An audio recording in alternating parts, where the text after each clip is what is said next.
It is exactly 9 p.m. East African time. A very good evening to you, wherever you're watching us from, and welcome to Hope TV Newswatch on this 28th day of October 2025. My name is Kennedy Kimani, and Boniface Murithi is our sign language interpreter. We begin our broadcast on a sad note. A light aircraft carrying foreign tourists crashed in Kwale County, killing all 11 people on board. The Mombasa Air Safari flight had 10 passengers, 8 Hungarians and 2 Germans, and a Kenyan pilot. The Civil Aviation Authority says the plane was traveling from Diani on the coast to Kichwa Tembo in the Masai Mara when the accident occurred on Tuesday morning.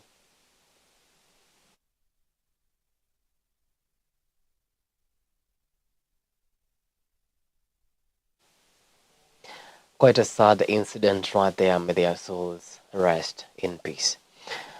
President William Ruto says the government has recovered over 600 illegal guns in Kerio Valley as part of efforts to end decades of insecurity. Speaking in Baringo County, the head of state urged those still holding illicit firearms to surrender them or face the full force of the law. Hii Baringo imesumbuliwa miaka nyingi na mambo ya kukosekana kwa usalama. Na mimi nilitoa amri na niliwaambia nikisimama hapa Kabarnet ya kwamba mambo ya majangili na bandits tutapambana na wao. And I want to promise you, hawa watu wa kuiba ng'ombe hapa na bunduki kidogo kidogo, hawa watu nitawasort out completely. Tayari wamerudisha bunduki 600 na bado kuna wengine wako na bunduki, na nimewapatia ilani, yani ile notice. Warudishe bunduki mapema. Wasiporudisha bunduki. Haya basi. Mtu asiniulize maswali mingi. Sijui kama tunaelewana. Yes. Hatuwezi kuendelea kuwa ni county ya mayatima na watu widows. Si ndio? Watoto wanazaliwa hakuna baba. Wajane wa mama hakuna mzee ameenda kwa safari na mambo ya upuzi. So nimesema tumeweka askari ya kutosha. Nimepatia amri huyu Kipchumba Murkomen. Wewe Kipchumba Murkomen, nimemwambia ako area hapa atasema. Nimemwambia mpaka bunduki yote iwe katika mikono ya serikali. Mwananchi, hakuna ruhusa ya mwananchi kutembea na bunduki ambaye ni bunduki haina leseni ya kuumiza watu wengine, kulete ukosefu wa usalama, watoto hawasomi, mayatima ni wengi, widows ni wengi. Hiyo maneno hatuwezi kukubali Baringo County miaka 60 baada ya sisi kuwa taifa huru. So we have made a conscious decision. Sasa kila mtu tunataka tupatie kitambulisho ndio tuweze kusukuma taifa letu la Kenya mbele. Kwa mambo ya bunduki hakuna public participation, hakuna consultation, hakuna mtu ana consult wewe, tunakujia bunduki anytime, and we will not tell you because we will not tell criminals where they are when we are coming for them. Therefore, as a last statement nataka niseme tujitokeze wote kama watu wa Kerio Valley. Wale wamefanya tayari, asanteni sana. Wale wamebaki jitokeze. Na Mheshimiwa Rais, na kuomba kwa heshima, hii vijana wanabeba bunduki kwa sehemu hii ni 17 years, 18 years, 20, 25. Ninakuomba Rais, wakishatoa bunduki zote, wewe urudi tena na ile empowerment ya juu, au wakuwe empowered, wachukue mambo ya maendeleo, wafanye kazi ya agriculture na mambo mengine yenye itawasaidia kusonga mbele. Now, 6 suspects, including 4 Iranians, have been remanded for 30 days following the largest murder seizure in East Africa. Authorities intercepted over 1,000 kilograms of the illicit drug off the Indian Ocean coast in an operation involving the Kenya Navy, Coast Guard, and the Directorate of Criminal Investigations. Investigations continue into the origins and intended destination of the 8.2 billion shillings shipment. And to establish the welfare of the respondents. Respondents be accorded medical examination and treatment at state expense. 14th of November they come back so that he can update us, to mention the matter, for him to update us. If he's facing other challenges, he will explain that to us so that we can make orders accordingly. Away from that, and students at the University of Nairobi are calling on the Ministry of Education to urgently intervene and end the ongoing lecturer strike, which has disrupted learning in public universities across Kenya for several weeks. They say the industrial action has delayed exams, stalled academic progress, and threatened their future plans. Giving you 24 hours, compensate our injured comrades. Number 2, you have to pay our lecturers so that we are back in class. Failure to which, on Thursday, comrades, on Thursday, we have a mega demonstration. And we want to tell the government that if you will not listen to the plights of comrades, if you will not listen to the cries of comrades, the town down will be bigger than once. I want to say that the students are in a state of apalangewa. They cannot even learn, they cannot do anything. We demand to be in class. Too much of peace is dangerous. So we are telling those who don't want to pay our lecturers, we will be on the streets. Now, the Ethics and Anti-Corruption Commission has recovered 7.11 hectares of illegally grabbed land in Karura Forest, valued at 2.8 billion shillings. Following a landmark ruling by the Environment and Land Court, the property now returns to the public, marking a major victory in Kenya's fight against land grabbing and corruption.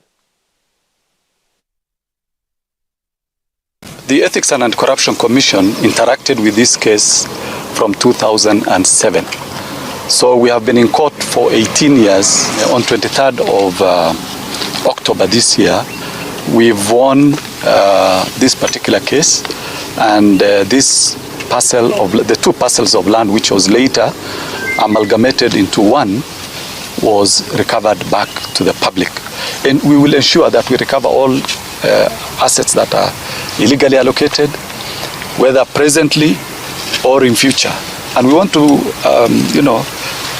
inform the public, and specifically public officials who tend to grab public property, that eventually, it may take a while, but eventually that property will be reverted back to the public. Tension is rising along the West Pokot-Turkana border after a 19-year-old man was shot dead by suspected bandits in Sarmak, Turkana South. The victim, Ikai Ekaran, was attacked on Monday morning on his way to Takwel. Police have launched investigations as frightened residents flee their homes, accusing security officers of slow response. Leaders are calling for urgent measures to restore calm in the troubled area.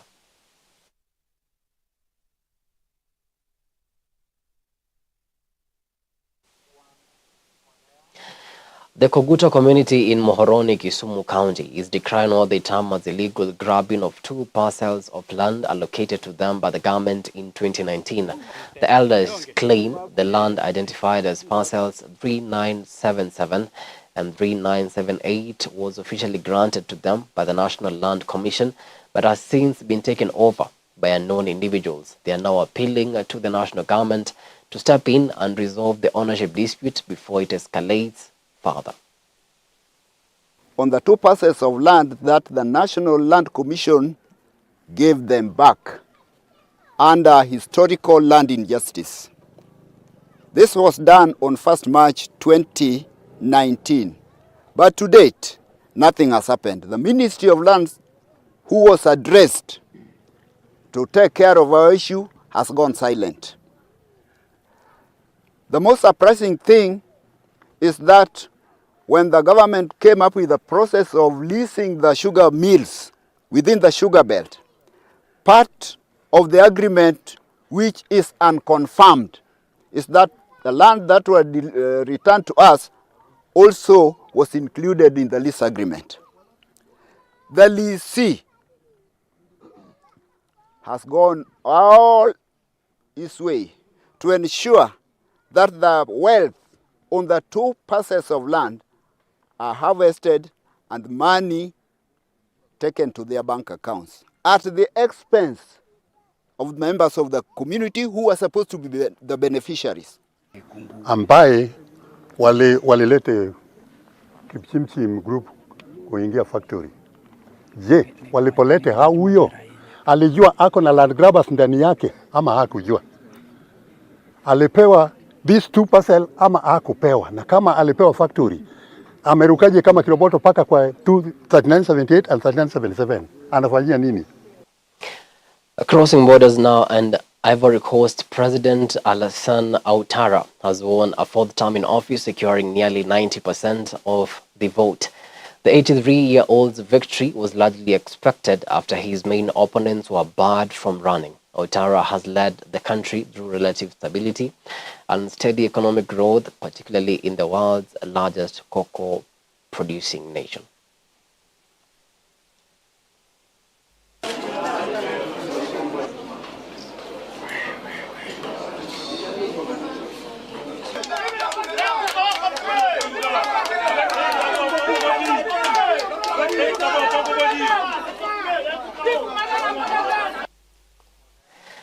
Well, it is exactly 11 minutes past the top of the hour. Time now for a short break, but immediately after, I'll be back with the business news. Stick around.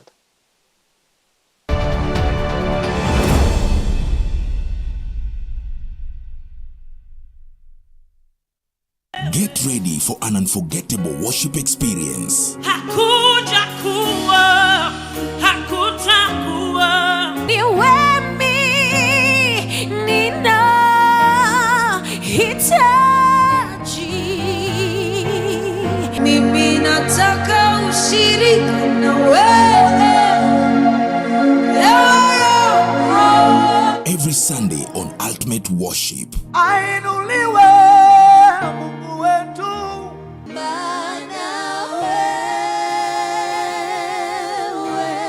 Where we bring you live music, powerful praise, and anointed gospel ministers and bands. Nashangilia Mwokozi.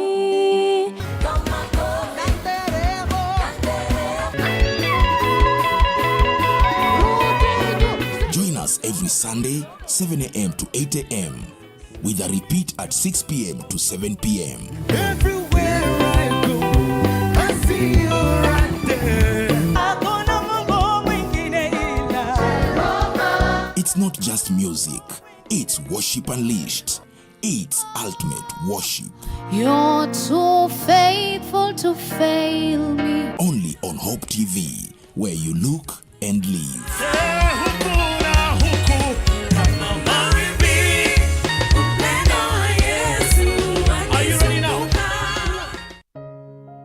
What if your pain had a purpose? What if your past was just a beginning of a greater story? Gotten to another level because now I could not do anything without it, and now it became like a poison. I take it today, it grounds me for 3 more days. If I had not read the Bible, when I read the Bible, it just confirmed all the more that I had an encounter with the Lord, because I told him, Lord, why have you come to me? From the streets to the sanctuary, from the prison yard to the pulpit, real people are sharing the power of God's transforming love.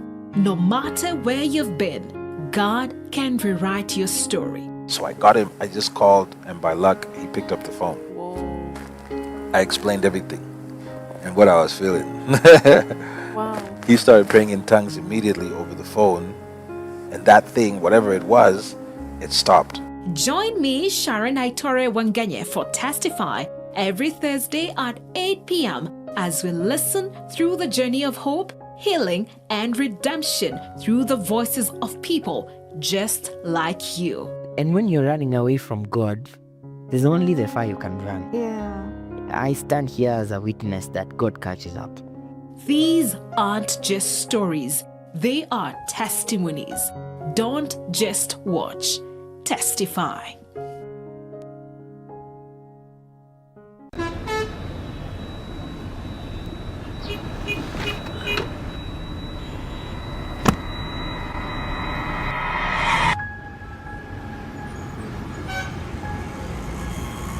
Rafiki soul is the promise of a hand that reaches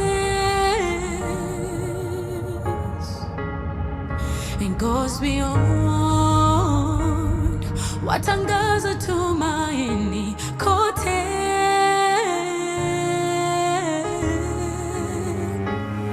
forever grateful. Ninashukuru ukarimu, ukarimu.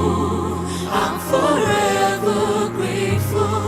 Ninashukuru ukarimu, ukarimu.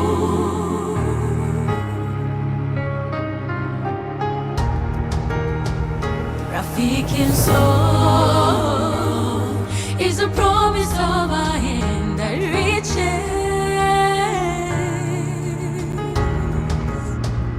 and goes beyond. Watangaza tumaini kote. I'm forever grateful. Ninashukuru ukarimu, ukarimu. I'm forever grateful. Ninashukuru ukarimu, ukarimu. Rafiki msoul. Friends of Hope, keeping hope alive.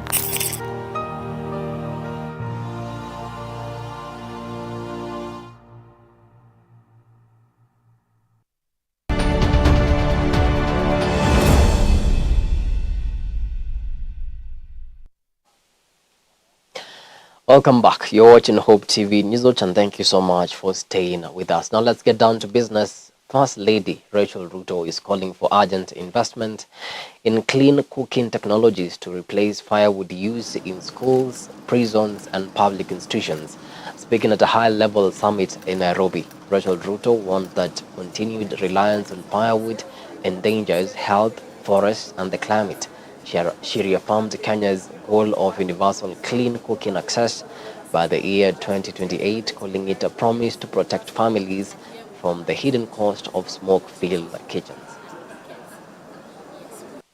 We must finance clean cooking, not as an afterthought, but as an act of faith in Kenya's future.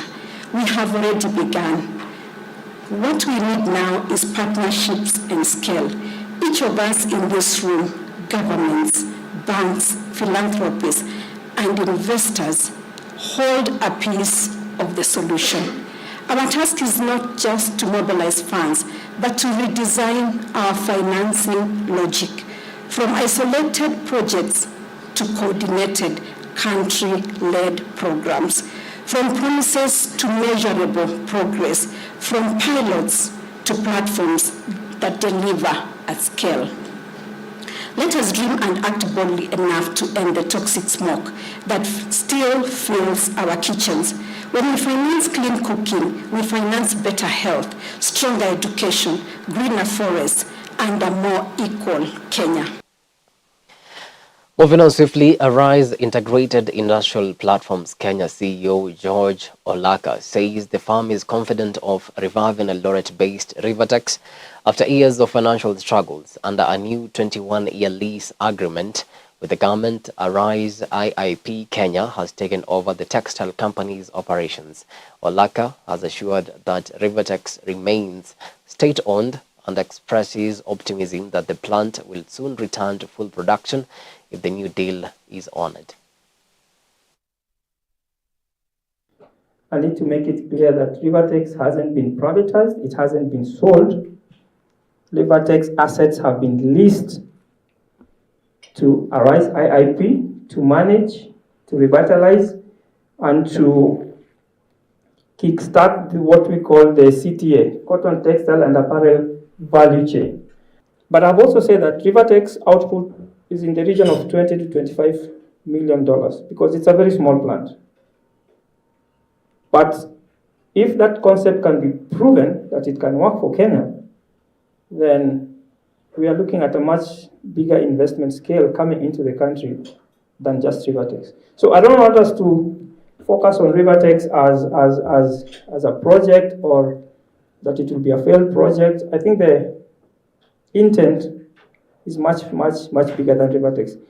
And I want to assure everybody in this room that if all goes well and the conditions or the agreements that were signed are respected by all parties, we should see Rivertex up and running in a very short time and supporting the ecosystem in 2 to 3 years.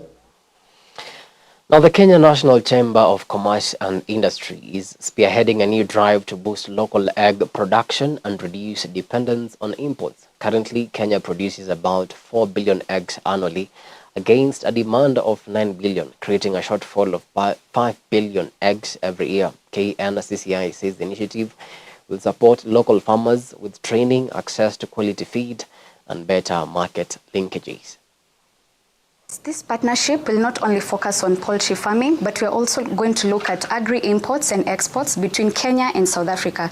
Kenya wants to expand its access to the South African market. We have premium tea, coffee, horticulture, like fresh cut flowers. We want to have them go in deeply into the South African market. And also for South Africa, we can be able to import their fresh fruits, nuts, and even their agri-technologies. Already what we see Truth Black doing is hydroponic and aquaponic farming. So the technologies that they use, we are willing and ready to incorporate it into our nation. So this is just not going to focus on poultry, but we're also going to look at the entirety of the agricultural sector. We would only want Kenyan government to give an enabling environment, which we will discuss various ways. One is we need to, if we get investor, we need to get at a cheaper land rent or land leasing should be affordable, and also the chicken or poultry feeding should be affordable in terms of production and in terms of taxes. So those are some of the ways we are trying to see that we are going to close the gap. Well, in that, we come to the end of our news tonight. Many thanks to you for making time to watch Hope TV Newswatch. We really do appreciate the value of your time. On behalf of the amazing team that made this bulletin a success, have yourselves a blessed night. My name is Kimani, and Boniface Murithi has been our sign language interpreter.